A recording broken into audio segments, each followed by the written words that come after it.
Elle saignait dans les décombres quand Rex la trouva, pas lentement, pas en silence, le genre de saignement qui a un son mouillé, urgent, que Sarah Voss reconnaissait pour l'avoir entendu trop de fois, dans trop d'endroits, sur trop d'autres corps que le sien, et la partie de son cerveau qui était encore commandant des Navy Seals faisait déjà le calcul, arrivait déjà à la réponse qu'elle ne voulait pas. 8 minutes, peut-être moins. Le bâtiment s'était effondré sans prévenir, comme tout s'effondrait dans ce pays, soudainement, complètement, sans vous accorder la courtoisie d'un délai pour vous préparer. Une seconde, elle franchissait une porte, son équipe dans son dos, Rex à son côté. La seconde suivante, le monde s'était replié sur lui-même, et il n'y avait plus que le poids, l'obscurité, l'odeur de la poussière de béton et de son propre sang. Elle entendait son équipe de l'autre côté des gravats. Elle les entendait appeler son nom. Elle ne répondait pas. Non pas parce qu'elle avait perdu connaissance, mais parce qu'en 12 ans de combat, elle avait appris la plus brutale de toutes les leçons de guerre, que parfois, le son de votre propre voix qui appelait au secours était le dernier son que vous faisiez entendre. Un vieux réflexe. L'entraînement ne cessait pas de fonctionner simplement parce qu'on était en train de mourir. Alors, elle restait immobile. Elle pressait sa main contre son épaule. Elle comptait ses respirations, lentes et délibérées, les yeux fixés sur l'étroit filet de ciel visible entre deux dalles fracassées. Un ciel blanc et aveuglant, indifférent. Et puis, elle le sentit, avant de l'entendre, avant de le voir. Elle sentit le changement dans l'air que Rex produisait toujours quand il se déplaçait. Un déplacement particulier, comme la façon dont une pièce change quand quelqu'un qui vous aime vraiment y entre. Il traversa les décombres, comme l'eau traverse et contourne et s'infiltre, trouvant des espaces qui n'auraient pas dû exister, mais qui existaient parce que Rex n'avait jamais accepté de sa vie qu'une chose soit impossible, simplement parce qu'elle en avait l'apparence. Il pressa son corps contre son flanc. Tout lui, chaque kilo de lui, chaud et solide et d'une certitude absolue, la certitude qu'il avait toujours eue, depuis le premier jour d'entraînement jusqu'à ce dernier moment brisé dans la poussière de Kandahar. Il posa sa tête contre sa joue. Sarah Voss n'avait pas pleuré devant une âme vivante en 12 ans de guerre. Elle pleura maintenant. En silence, sa main agrippant son pelage avec une force qui aurait dû lui faire mal. Et lui ne bougeant pas, ne bronchant pas, n'émettant pas le moindre son, restant simplement là, étant simplement la seule chose dans tous ces décombres qui était chaude et vivante et absolument refusait de la laisser seule. L'équipe de secours la trouva 11 minutes plus tard. Les médecins dirent qu'elle aurait dû être inconsciente à cause de la perte de sang. Ils dirent que ses constantes étaient plus stables qu'ils n'en avaient jamais vues pour une blessure aussi grave. Ils échangèrent des regards par-dessus sa civière avec cette expression particulière des gens qui avaient épuisé toutes leurs explications médicales et cherchèrent silencieusement d'autres réponses. L'un d'eux regarda Rex, assis au bord de la civière, les yeux fixés sur le visage de Sarah avec une attention si totale qu'elle ressemblait à une prière. Le médecin ne posa pas la question à voix haute. Il n'en avait pas besoin. Il y avait des choses que Sarah Voss ne racontait à personne. Des noms. D'abord, 3 noms qu'elle portait chaque jour depuis le dernier déploiement, comme des pierres dans sa poitrine, non pas comme un fardeau dont elle cherchait à se débarrasser, mais comme une promesse qu'elle entendait tenir. Marcus Webb, 26 ans, originaire de Columbus dans l'Ohio, qui riait de tout et qui avait peur du noir, mais ne l'avait dit qu'à elle. Danny Ferreira, 31 ans, père de 2 filles qu'il n'avait jamais vu grandir, qui avait une façon de chanter faux et d'une intensité absolue, quand il pensait que personne n'écoutait. Joel Tran, 34 ans, qui avait promis à sa mère de rentrer pour Noël et qui lui avait envoyé une carte depuis Kandahar la semaine d'avant. Une carte avec un sapin de Noël imprimé dessus, maladroit et bon marché, que sa mère gardait encore sur sa cheminée. Sarah les portait. Elle les porterait toujours. Il y avait aussi les autres choses, celles qui vivaient dans son corps plutôt que dans sa mémoire.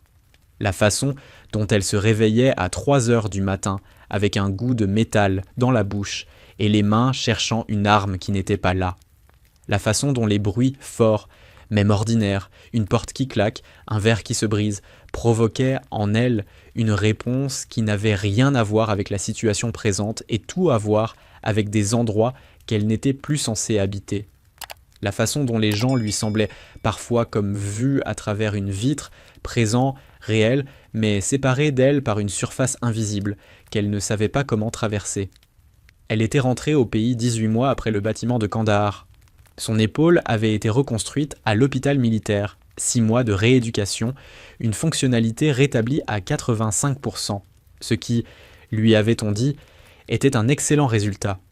Elle avait hoché la tête et n'avait pas mentionné que l'excellent résultat incluait une douleur constante en dessous du coude gauche qui variait entre inconfortable et intolérable selon les jours, selon la pluie, selon des facteurs qu'elle n'avait pas encore entièrement identifiés.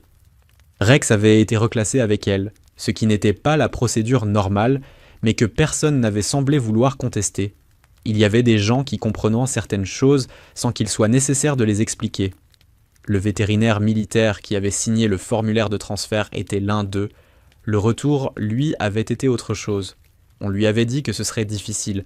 Elle le savait intellectuellement, comme on sait intellectuellement que quelque chose va être douloureux avant de le ressentir, c'est-à-dire pas du tout. Personne ne lui avait dit que le difficile ne viendrait pas des cauchemars, ni des flashbacks, ni des nuits sans sommeil, bien que tout cela fût réel. Le difficile viendrait du silence ordinaire d'une maison où personne n'avait besoin d'elle, de la façon dont les gens parlaient de choses qui lui semblaient tellement petites, tellement à l'abri, qu'elle ne trouvait pas de chemin vers eux, de la façon dont le pays qu'elle croyait connaître lui faisait l'effet d'un territoire étranger dans lequel elle n'avait plus de carte. Elle avait essayé. Un appartement à Raleigh, Caroline du Nord, un emploi dans la sécurité privée qu'elle avait quitté au bout de 3 mois parce que ses mains tremblaient pendant les briefings et qu'elle avait honte de ses mains. Un groupe de soutien pour anciens combattants auquel elle s'était rendue 4 fois et où elle avait écouté des gens parler de leur souffrance avec une honnêteté qui lui coupait le souffle. Mais elle n'avait pas trouvé les mots pour ajouter les siens. Rex dormait sur le sol à côté de son lit. Elle avait essayé de le mettre dans le couloir une seule fois, 3 semaines après leur retour. Elle avait tenu 35 minutes avant de le rappeler. Il était entré dans la chambre avec une dignité tranquille qui disait clairement qu'il savait que cela arriverait et qu'il n'en ferait pas tout un plat. Puis était venue l'idée du voyage. Pas une fuite. Elle avait mis du temps à faire la différence, mais elle l'avait faite. Pas une fuite, mais une question. Une question qu'elle n'avait su poser à personne d'autre qu'à elle-même, dans le silence de nuit qui n'en finissait pas. Elle avait donné 12 ans pour quelque chose en quoi elle croyait. Et elle avait besoin de savoir, au fond d'elle-même, dans l'endroit où les rationalisations ne fonctionnent plus, si cela existait encore. Pas sur les drapeaux, pas dans les discours, dans les espaces tranquilles, quotidiens, où le vrai caractère se construit ou s'abandonne. Elle avait besoin de savoir si la bonté était encore là. Cedar Falls était sa 9e ville. Elle avait traversé Morrow, Virginie, en octobre. 1 semaine dans une pension propre tenue par une femme de 70 ans qui avait insisté pour mettre Rex dans la chambre d'amis parce qu'il avait une tête trop sérieuse pour dormir dans le couloir. Elle avait traversé Dunmore, Kentucky, en novembre, où elle avait regardé 3 hommes aider un inconnu à réparer sa voiture en pleine pluie, sans qu'on le leur demande, sans qu'ils se connaissent, simplement parce que c'était la chose à faire. Elle avait traversé Harlan, Tennessee, et Sawyer, Arkansas, et Copper Ridge, Missouri, et d'autres encore, accumulant des observations dans un carnet à couverture noire qu'elle n'avait jamais montré à personne. Ce qu'elle cherchait n'avait pas de nom précis. Elle le reconnaissait quand elle le voyait, et parfois, dans ces petites villes, elle le voyait. Une femme aidant une autre à porter des courses sans se retourner pour vérifier si quelqu'un regardait. Un homme arrêtant son camion pour aider un cerf blessé à traverser la route. Une adolescente défendant une camarade dans un couloir d'école devant 3 garçons qui lui auraient facilement fermé la bouche si elle avait hésité une seconde de plus. Des petites choses, des choses que personne ne filmait. Des choses qui ne finissaient pas sur Internet parce qu'elles étaient trop ordinaires, trop locales, trop sans artifice pour générer de l'engagement. Ces choses, elle les collectionnait comme d'autres collectionnent des preuves. Cedar Falls était une ville de 8000 habitants dans le nord de la Géorgie, levée entre des collines basses couvertes de pins, avec une grande rue qui avait résisté à l'expansion des grandes surfaces par une combinaison de chance, d'entêtement civique et d'une topographie suffisamment accidentée pour décourager les architectes des chaînes nationales. The Blue Plate occupait l'angle de la rue principale et de la rue du Verger depuis 1962, selon le panneau peint à la main au-dessus de la porte. L'intérieur était ce qu'il avait toujours été, des box en sky rouge, un comptoir en formica, des cafetières en verre perpétuellement trop pleines ou trop vides selon l'heure, et une lumière qui variait au fil de la journée d'un matin cru et lumineux à une après-midi cuivrée et suspendue. Sarah gara son Cherokee bleu foncé dans la rue et resta assise dedans 2 minutes avant d'entrer. Elle faisait ça souvent maintenant. Prenait le temps d'observer d'abord. Rex attendait sur le siège passager, son regard parcourant les allées et venues devant la vitrine avec cette attention répartie et méthodique qui était moins un comportement appris qu'une partie constitutive de qui il était. « Tu es prêt ?» Il la regarda. « Moi non plus, » dit-elle. Elle descendit du Cherokee. June Calloway portait le monde et faisait semblant que ça ne pesait rien. 27 ans, bien qu'elle se réveillât certains matins avec l'impression d'en avoir le double. Sa mère Dorothy était malade depuis presque 2 ans. Une maladie lente et sans merci qui consommait l'argent comme une rivière consomme le sable, sans drame et sans fin. Son frère Travis avait 16 ans et s'efforçait tellement d'être l'homme de la maison que quelque chose se brisait dans la poitrine de June chaque fois qu'elle le regardait essayer. Elle faisait des doubles services 4 jours par semaine. Elle souriait à chaque client. Elle n'avait pas laissé Travis la voir pleurer depuis 14 mois. Ce n'était pas une forme d'héroïsme, June l'aurait dit elle-même. C'était simplement ce qu'on fait quand les autres comptent sur vous et que les alternatives ne sont pas des alternatives. On met un pied devant l'autre, on sourit. On apporte le café avant qu'on vous le demande parce qu'anticiper les besoins des gens, c'est une façon de les aimer sans qu'ils s'en aperçoivent. Et ça prend moins de temps que de s'asseoir et de parler. Elle avait commencé à travailler au Blue Plate à 19 ans. D'abord pour payer ses cours du soir, des cours auxquels elle avait finalement renoncé quand la maladie de Dorothy s'était aggravée, libérant une culpabilité sourde qu'elle n'avait jamais vraiment réglée.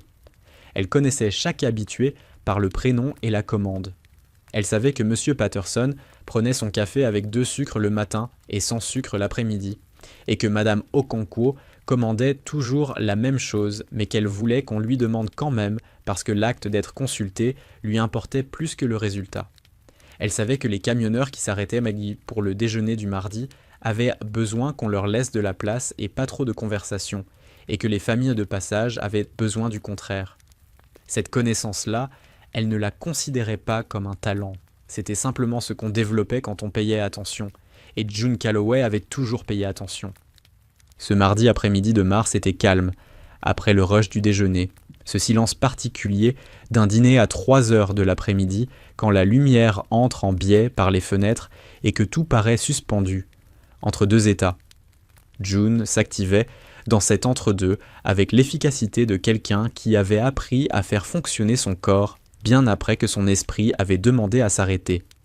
Elle remplissait les salières, elle essuyait le comptoir pour la 4e fois depuis midi, elle pensait à Travis qui avait un contrôle de maths le lendemain, et à Dorothy dont la prochaine prise de sang était vendredi. C'est dans cet état de présence divisée qu'elle remarqua la femme dans le box du fond. June remarquait tout le monde, rapidement et complètement, comme une habitude de survie autant que de service. Mais la femme dans le box du fond l'arrêta différemment. Elle était là depuis 1h30. Elle avait commandé un café noir et un verre d'eau pour le chien qu'elle avait placé sous la table avec une précision tranquille. Elle n'avait pas regardé son téléphone. Elle n'avait pas lu. Elle ne regardait pas par la fenêtre avec cet air vague qu'ont les gens qui tuent le temps. Elle observait la salle avec une attention que June mit plusieurs minutes à identifier correctement. Ce n'était pas de la curiosité, c'était de l'évaluation. Méthodique, constante et tellement discrète que si June n'avait pas été June, elle ne l'aurait pas vue. Et le chien. Le chien était un berger allemand de taille considérable, couché sous la table avec la tête sur les pattes avant, mais dont les yeux se déplaçaient lentement autour de la salle, dans un schéma que June réalisa progressivement n'était pas aléatoire. Il balayait. De gauche à droite, de l'entrée à la caisse, de la caisse aux toilettes, des toilettes à l'entrée. Un cycle régulier, patient, comme quelqu'un qui fait son travail parce que c'est son travail et qu'il n'a pas besoin qu'on le lui rappelle. June apporta un deuxième café sans qu'on lui demande. « Quelque chose d'autre » dit-elle. La femme leva les yeux. Ses yeux étaient sombres et stables et portaient quelque chose que June ressentit avant de le comprendre, ce poids particulier de quelqu'un qui a trop vu et qui est encore dans le processus de décider quoi en faire. « Non » dit la femme. « Merci. » June s'apprêtait à partir. Elle faillit ne pas la voir. Mais au moment où elle se retournait, la manche de la femme glissa légèrement et June aperçut la cicatrice, longue, profonde et précise, qui courait le long de son avant-bras. Le genre de cicatrice qui a une histoire derrière elle, une histoire qui ne serait jamais entièrement racontée à quelqu'un qui n'avait pas été là. June retourna au comptoir. Elle ne dit rien, mais elle y pensa. La porte s'ouvrit 20 minutes plus tard et l'atmosphère du Blue Plate changea de la façon dont elle changeait toujours quand Roy Danforth entrait dans une pièce. C'était un homme de forte carrure qui avait appris tôt que la taille et l'autorité combinées produisaient sur les gens un effet particulier, un rétrécissement, un regard détourné, un intérêt soudain pour ce qui se trouvait directement devant eux. Il avait utilisé cet effet pendant 22 ans de carrière dans l'uniforme du shérif du comté de Harrow, d'abord parce que c'était efficace, puis parce que c'était devenu une habitude, puis parce que les habitudes finissent par ressembler à des droits. Curtis Webb suivait à 2 pas derrière lui avec l'expression d'un homme qui avait pris la décision, il y a longtemps, de cesser de poser certaines questions. Curtis n'était pas cruel, c'était plus compliqué que ça, et plus triste. Il était quelqu'un qui avait commencé avec de bonnes intentions et s'était progressivement laissé convaincre que regarder de l'autre côté était une forme de sagesse. Il le regretterait plus tard. Il le regretterait encore. Les yeux de Danforth balayèrent la salle. Il s'arrêtait rigoureusement sur le box du fond. Il marcha vers lui, ses bottes sonores, et délibérait sur le carrelage. June regardait depuis le comptoir, ses mains serrées autour de la cafetière et ce resserrement familier débutant dans son estomac. Elle avait vu Danforth faire ça avant, avec des adolescents de passage, avec des familles dont l'apparence ne lui plaisait pas, avec quiconque il jugeait trop vulnérable pour repousser. Il avait un instinct précis pour ce genre de calcul. Il s'arrêta au bord du box. « C'est votre chien ?» dit-il. Sarah leva les yeux lentement. « C'est un animal d'assistance certifié, » dit-elle. Sa voix était tranquille. Ce genre de tranquillité qui ne vient pas seulement de la confiance en soi, mais d'avoir été dans des pièces bien plus dangereuses que celle-ci et d'avoir appris que la peur, quand on la nourrit, grandit. Danforth sourit, ce sourire qu'il réservait aux situations où il était certain de gagner. « Ça ressemble à une arme, » dit-il. « Les chiens comme ça ne sont pas les bienvenus, ici. » La salle devint silencieuse, ce silence particulier des gens qui assistent à quelque chose et qui attendent de découvrir ce qu'ils sont capables de faire ou de ne pas faire. « Je ne dérange personne, » dit Sarah. « Ce n'est pas à vous d'en décider, » dit Danforth, et sa main s'abattit sur la table. Le son traversa le dîner comme quelque chose qu'on brise. Rex releva la tête. June Calloway posa la cafetière. Elle ne planifiait pas, elle ne pesa pas la chose. Elle réfléchit ensuite que 5 secondes de plus lui auraient suffi pour laisser la peur l'emporter, et que la peur était très douée pour gagner quand on lui donnait assez de temps. Mais elle ne lui en donna pas. Elle contourna le comptoir, traversa le sol du dîner, s'arrêta à côté du box et regarda Roy Danforth dans les yeux. « Shérif » dit-elle, et sa voix la surprit par sa stabilité. Elle est cliente et elle n'a rien fait de mal. Danforth se tourna vers elle lentement. « June » dit-il presque gentiment. « Retourne à ta place. »« Je ne peux pas faire ça. » Ses mains tremblaient. Elle les pressa à plat contre son tablier. « Elle mérite le même respect que n'importe qui d'autre qui franchit cette porte, » dit June. « Son chien aussi. » Danforth fit un pas vers elle et Rex se leva. Pas d'avertissement, pas de grognement, pas de démonstration théâtrale. Il se dressa simplement, tout entier, en un seul mouvement silencieux, et se plaça entre Sarah et le shérif. Et sa taille, dans cet espace restreint, son immobilité absolue, l'intelligence dans ses yeux fixés sur le visage de Danforth, figèrent chaque personne dans le dîner. Il ne fit aucun son. Il n'en avait pas besoin. La main de Sarah se posa doucement sur sa nuque. « Rex, du calme, dit-elle doucement. Le chien tint un long moment, puis il s'assit, mais ses yeux ne quittèrent jamais le shérif. Danforth regarda autour de lui et remarqua, peut-être pour la première fois, que 6 téléphones éteignaient à lever et filmaient. Il redressa sa veste. Il regarda June avec une expression qu'elle verrait dans ses rêves pendant des semaines. « Ce n'est pas terminé », dit-il. Puis il sortit et la clochette au-dessus de la porte tinta derrière lui, et chaque personne dans le Blue Plate resta dans le silence de cette clochette et comprit que quelque chose venait de se passer qui était plus grand qu'une dispute dans un dîner de petite ville un mardi après-midi. La vidéo atteignit 2 millions de vues avant minuit. Les gens regardèrent une jeune serveuse aux mains tremblantes se placer entre un tyran et une étrangère. Ils regardèrent un berger allemand se dresser en silence comme quelque chose d'ancien et de sermenté. Ils regardèrent un moment ordinaire de courage se dérouler sous des néons fluorescents. Et quelque chose dans sa petitesse, dans son absence totale de mise en scène, frappa plus fort que n'importe quoi de poli ou de produit. Les commentaires, par dizaines de milliers, disaient la même chose avec des mots différents, que ça ressemblait à quelque chose de vrai. Mais Cedar Falls elle-même devint froide. Sa voiture fut rayée dans le parking 2 nuits après. Une enveloppe apparut dans la boîte aux lettres avec des mots à l'intérieur qu'elle jeta directement à la poubelle sans finir de lire. Son manager Bob Pruitt prit ce silence pesant qui signifiait qu'il était en train de calculer quelque chose. Des clients qu'elle connaissait depuis des années trouvèrent soudainement des raisons de s'asseoir dans d'autres sections. June faisait ses services. Elle souriait à chaque client. Et le soir, seule dans sa voiture dans l'allée sombre, ayant besoin de 5 minutes avant d'entrer et d'être à nouveau forte pour sa mère et son frère, elle pressait son front contre le volant et posait au silence la question qu'elle ne pouvait poser à personne d'autre. Est-ce que ça valait la peine ? Le silence ne répondait pas. Elle pensait à Dorothy qui avait pleuré en regardant la vidéo et qui lui avait dit « Je suis tellement fière de toi » d'une voix qui tremblait. Elle pensait à Travis qui avait regardé la même vidéo dans sa chambre avec ses écouteurs et qui le lendemain matin avait mis la table pour le petit déjeuner sans qu'on lui demande, chose qu'il n'avait pas faite depuis 1 an. Elle pensait à ces 2 choses et essayait de les mettre dans la même balance que la voiture rayée et les clients qui la fuyaient du regard. Parfois, la balance penchait dans un sens, parfois dans l'autre. Elle attendait que ça se stabilise. Et pendant ce temps, Danforth n'avait pas dit son dernier mot. 2 semaines après l'incident, il revint au Blue Plate en fin d'après-midi, sans Curtis cette fois.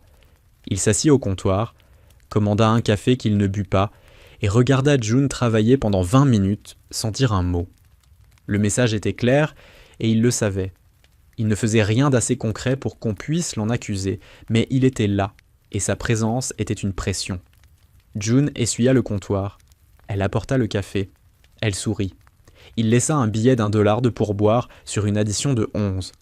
Le lendemain, Bob Pruitt la convoqua dans le bureau du fond. Un réduit équipé d'une chaise pliante et d'un classeur qui n'avait pas été ouvert depuis 2019, et lui expliqua, en choisissant soigneusement ses mots, qu'il comprenait ce qu'elle avait fait, mais que dans une ville de cette taille, les relations avec les autorités locales étaient importantes, et que peut-être à l'avenir, elle ferait mieux de le consulter avant de... Il n'avait pas terminé sa phrase. Il n'en avait pas eu besoin. June était rentrée à la maison ce soir-là et avait fait la vaisselle pendant 40 minutes sans s'arrêter, et Travis l'avait regardée depuis le couloir sans rien dire parce qu'il avait 16 ans, mais il n'était pas aveugle. « June, avait-il dit enfin, je vais bien. Tu récures la même casserole depuis 1/4 d'heure. » Elle avait posé la casserole, elle avait regardé ses mains, elle avait pensé à la femme dans le box du fond, à ses yeux sombres et stables, à la cicatrice sur son avant-bras, à la façon dont elle avait mis sa main sur la nuque du chien et dit du calme, avec une voix qui n'avait pas besoin d'être forte pour être absolue. Elle avait pensé, cette femme a eu de vraies raisons d'être épuisée, et elle est encore là. « Je vais bien », répéta-t-elle, mais cette fois, c'était différent. Sarah Voss revint au Blue Plate 3 jours plus tard. Rex passa la porte en premier, lisant la salle avant que Sarah n'entre, comme toujours, comme il le ferait toujours.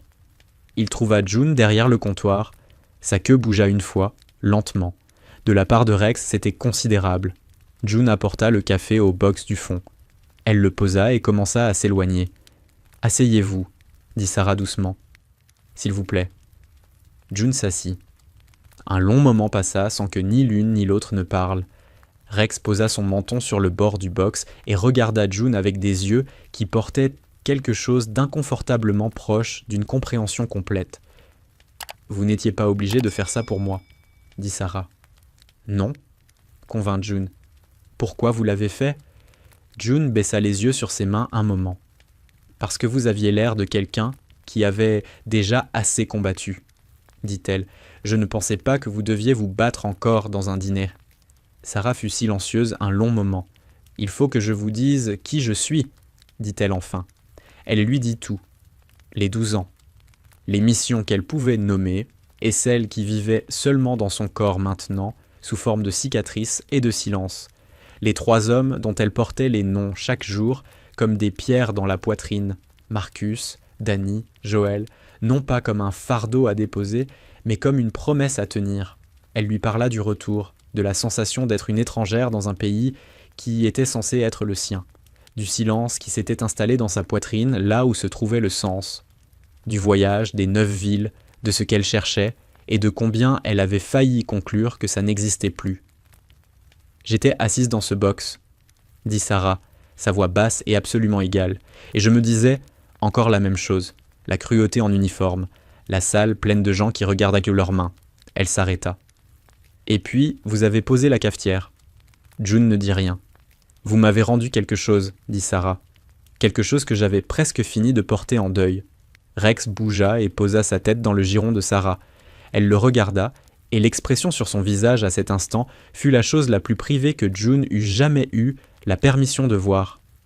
L'expression d'une personne qui avait traversé une obscurité dont la plupart des gens ne trouveraient jamais les bords, et qui avait découvert, contre toute probabilité, une petite lumière tenace de l'autre côté.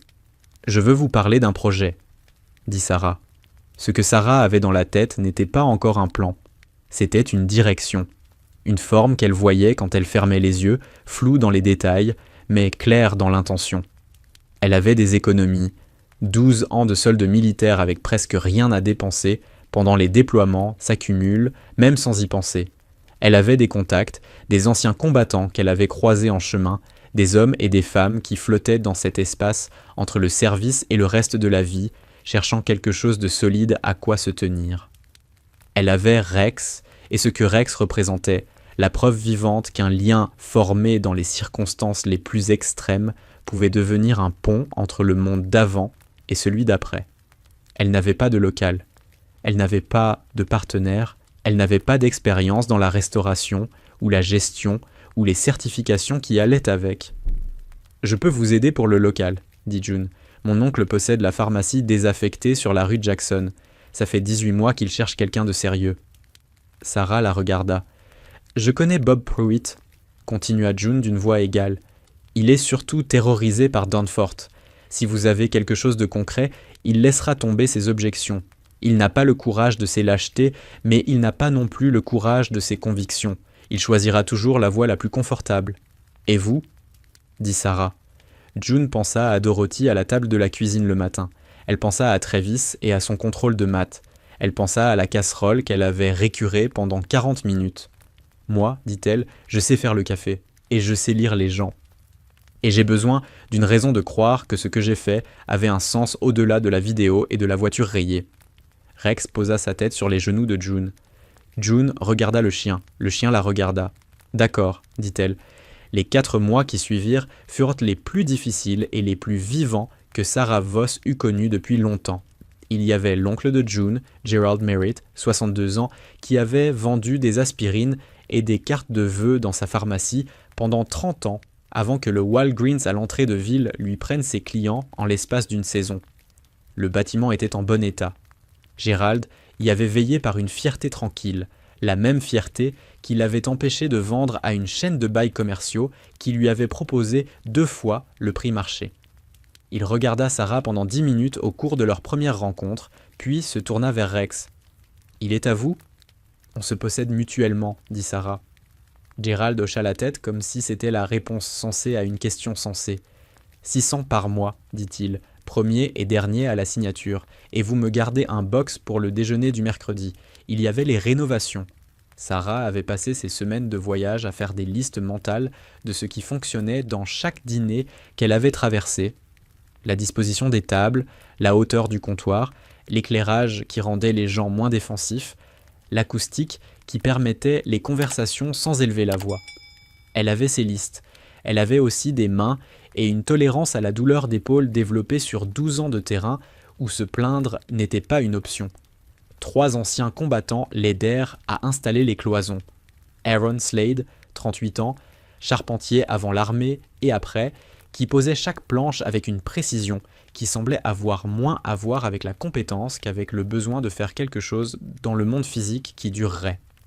Maria Oduya, 32 ans, qui avait perdu 2 doigts en Afghanistan et qui travaillait désormais avec les 8 qui restaient avec une dextérité qui défiait l'arithmétique.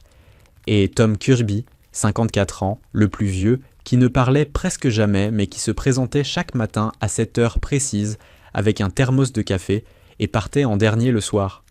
June venait après ses services au Blue Plate. Elle apportait à manger. Elle avait un sens inné de ce dont chaque personne avait besoin à chaque moment.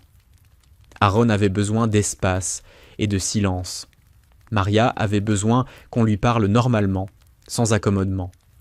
Tom avait besoin d'être vu sans qu'on lui pose de questions. Rex supervisait. Il avait son poste près de l'entrée principale, d'où il pouvait voir tout le bâtiment dans les 2 directions. Quand quelqu'un entrait dans une mauvaise journée, et on apprenait vite à reconnaître les mauvaises journées sur un chantier de rénovation habité par des gens qui portaient des choses lourdes, Rex se levait et allait vers lui avec cette lenteur délibérée qui disait « Je t'ai vu. Tu n'as pas besoin de faire semblant ici. » Ce n'était pas qu'il faisait quelque chose de particulier, c'était simplement sa présence, le fait d'être là, entier, sans jugement, avec cette attention qui avait le caractère d'une conversation sans mots. Aaron dit un soir, en posant son marteau et en regardant Rex, « Comment vous avez fait pour qu'il soit comme ça ?» Sarah réfléchit. « Je ne suis pas sûre que ce soit moi, » dit-elle. « Je crois qu'il est venu comme ça. » La table commune ouvrit ses portes un vendredi matin de juillet avec 12 tables, un comptoir de 10 places, une cuisine tenue par Aaron et Maria et une femme appelée Carol Chen qui avait cuisiné pour une cantine militaire pendant 15 ans et qui savait faire des œufs de 100 façons différentes et une liste d'attente pour les emplois qui avait commencé à circuler dans les réseaux de vétérans avant même que le panneau soit accroché. Le même bâtiment, le même bon café, mais quelque chose de différent dans l'air, quelque chose que les premiers clients remarquèrent même sans nécessairement savoir le nommer. Une façon dont les gens se regardaient ici. Une façon dont on vous laissait du temps sans vous faire sentir que vous preniez de la place. Une façon dont le chien près de la porte levait les yeux quand vous entriez et les maintenait posés sur vous assez longtemps pour que vous sachiez que vous aviez été vu. Rex avait sa place. Il l'avait choisi lui-même le premier jour d'ouverture. Un carré de sol entre l'entrée et le premier rang de tables, d'où il pouvait voir la porte, le comptoir et la majorité de la salle en un seul regard. Il prenait cette responsabilité avec tout le sérieux qu'elle méritait. Il se levait quand quelqu'un entrait avec cette façon particulière de tenir les épaules qui signifiait qu'ils avaient besoin de plus que du café. Il restait assis quand quelqu'un entrait en sachant exactement où ils allaient et en ayant juste besoin qu'on les laisse y aller. Il ne se trompait jamais. Les vétérans arrivèrent d'abord par 2 et par 3, incertains, avec cette méfiance apprise de tout ce qui ressemble à de l'aide, parce que ce qui ressemble à de l'aide finit souvent par ressembler à de la pitié, et la pitié est plus difficile à porter que la plupart des blessures. Sarah ne leur demandait rien. Elle leur montrait le menu, elle leur présentait Carol, elle les laissait décider à quel rythme ils s'installaient. Certains revenaient le lendemain. Certains disparaissaient 2 semaines et revenaient encore. Certains revenaient une fois par semaine pendant 1 mois avant de commander autre chose que du café. Aucun d'eux ne repartait en se sentant moins qu'en entrant. Le programme des chiens d'assistance prit forme plus lentement, avec plus de paperasse et plus de certifications que Sarah ne l'avait prévu, mais elle avait appris dans une vie précédente que la paperasse ne meurt pas. Elle se remplit. Elle travailla avec un dresseur de Nashville appelé Phil Kostler, qui avait été maître chien dans l'armée et qui venait à Cedar Falls 2 week-ends par mois avec 2 ou 3 animaux en formation. Ils ont tous Rex comme référence. dit Phil un jour en regardant le chien travailler dans la salle. « Qu'est-ce que vous voulez dire ?»« Je veux dire qu'il fait des choses que je ne lui ai pas apprises. Les jeunes l'observent et ils l'imitent. C'est comme si vous aviez un modèle en résidence. » Rex ne sembla pas trouver cette description particulièrement flatteuse. Il retourna à son poste. June était partout. Elle gérait le planning, les commandes, les relations avec les fournisseurs, les certifications sanitaires, les conversations avec la mairie. Cette dernière catégorie étant devenue plus simple depuis que Roy Danforth avait pris une retraite anticipée dans des circonstances que personne ne commentait officiellement, mais que tout le monde comprenait. Elle gérait tout ça en continuant de s'occuper de Dorothy, dont la santé s'était progressivement stabilisée depuis que le stress financier avait commencé à se lever. Elle gérait tout ça en regardant Travis grandir d'une façon qui n'était plus seulement de la survie. Il avait commencé à faire du bénévolat le week-end. Il apportait parfois Rex pour une promenade, ce que Rex tolérait avec une grâce un peu distante, qui signifiait clairement qu'il considérait ça comme une faveur accordée à Travis, plutôt que comme une activité souhaitée. Un soir, Travis était resté dîner avec Aaron et Tom et 2 autres vétérans, et June l'avait regardé, depuis le comptoir, écouter des histoires qu'elle ne pouvait pas entendre de loin, et rire à quelque chose que Tom avait dit, Tom qui ne parlait presque jamais. Et elle avait dû sortir dans la ruelle derrière la cuisine pour pleurer 5 minutes en silence avant de retourner au service. C'était une bonne sorte de pleurer. Ce soir-là, un homme entra seul. Il était dans la soixantaine avec la posture de quelqu'un qui s'était longtemps tenu très droit et qui dépensait maintenant une énergie considérable à simplement rester debout. Il portait une veste légère dont la doublure était défaite à l'épaule droite. Ses chaussures étaient dit propres mais éculées. Il avait les mains de quelqu'un qui avait travaillé toute sa vie, des mains larges et usées avec des articulations qui avaient dû faire mal depuis des années. Il s'assit à une table dans le coin. Il commanda un café. Il le regarda sans le boire. Ses mains étaient posées sur la table et elles tremblaient, non pas de froid, non pas d'âge, de quelque chose qui vivait bien plus profondément que l'un ou l'autre. June le vit depuis le comptoir. Elle fit un pas vers lui et s'arrêta, parce que Rex était déjà en mouvement. Il traversa le dîner en silence, ses pas mesurés et absolument sûrs, et il s'arrêta à côté de la chaise de l'homme. Il ne fit aucun bruit, il leva simplement sa grande tête et la posa, avec une douceur qui ne semblait pas possible, dans un animal de cette taille, sur le genou de l'homme. L'homme baissa les yeux. Son souffle s'arrêta. Puis quelque chose en lui qui avait été maintenu très serré depuis très longtemps se relâcha simplement. Ses épaules se portèrent en avant et un son le quitta, venu de quelque part de profond.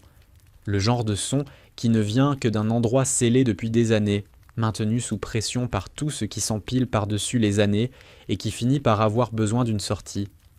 Il leva ses 2 mains tremblantes et les enfouit dans la fourrure de Rex. Et il resta ainsi. Le dîner s'immobilisa complètement autour de lui. Carol éteignit la friteuse. Aaron posa son verre. Tom, qui était assis au comptoir, retourna sa tasse dans la soucoupe avec un soin qui avait l'air de lui donner quelque chose à faire de ses mains pendant qu'il regardait ailleurs. Personne ne bougea, personne ne parla, parce que tout le monde comprenait, sans qu'on ait besoin de le formuler, que quelque chose de sacré se passait dans le coin d'une pièce ordinaire. Sarah se tenait à côté de June. Elle ne regardait pas l'homme, elle regardait Rex. « Il sait toujours, » dit-elle doucement. « Avant nous tous, il sait exactement qui a besoin de lui. » June pressa ses doigts contre ses yeux. Elle pensa à Dorothy, plus forte maintenant, assise à la table de la cuisine le matin avec sa tasse de thé et son journal. Elle pensa à Travis qui avait ri à quelque chose que Tom avait dit. Elle pensa à un mardi après-midi de mars et à une cafetière, et à 6 pas sur un sol de carrelage qui avait, d'une façon ou d'une autre, conduit jusqu'ici, jusqu'à cette pièce, jusqu'à ce moment, jusqu'à un chien posant sa tête sur le genou d'un étranger et sauvant silencieusement une vie dont personne dans la salle ne savait qu'elle était en danger. Un moment. Un acte de courage ordinaire, c'est tout ce qu'il avait fallu. Le courage n'arrive pas toujours de la façon dont on l'attendait. Il ne vient pas toujours en uniforme, ni avec un fusil, ni dans un moment vers lequel les caméras sont déjà tournées. Il vient parfois avec une chemise blanche et un tablier rouge et des mains tremblantes pressées à plat contre le tissu dans un dîner ordinaire d'une ville ordinaire un mardi après-midi quelconque. Et parfois, il vient sur 4 pattes silencieuses. Il traversait un champ de décombres à Kandahar. Il traverse un sol de dîner à Cedar Falls. Il trouve la personne qui en a le plus besoin et refuse simplement de la laisser seule. Les vétérans de Cedar Falls vous diront que la table commune leur a donné quelque chose vers quoi marcher. Mais Sarah Voss vous dira quelque chose de plus tranquille et de plus vrai. Elle vous dira qu'une jeune femme qui avait toutes les raisons de regarder ailleurs a choisi de s'avancer, et que ce seul choix lui a rendu la foi en tout ce pourquoi elle avait failli mourir. Et Rex ne vous dira rien du tout. Il ira simplement là où il est nécessaire et posera sa tête doucement sur le genou de quelqu'un et restera aussi longtemps que ça prendra, parce que c'est à ça que ressemble l'amour quand il a été éprouvé jusqu'à ses fondations. Et c'est suffisant. Ça a toujours été suffisant.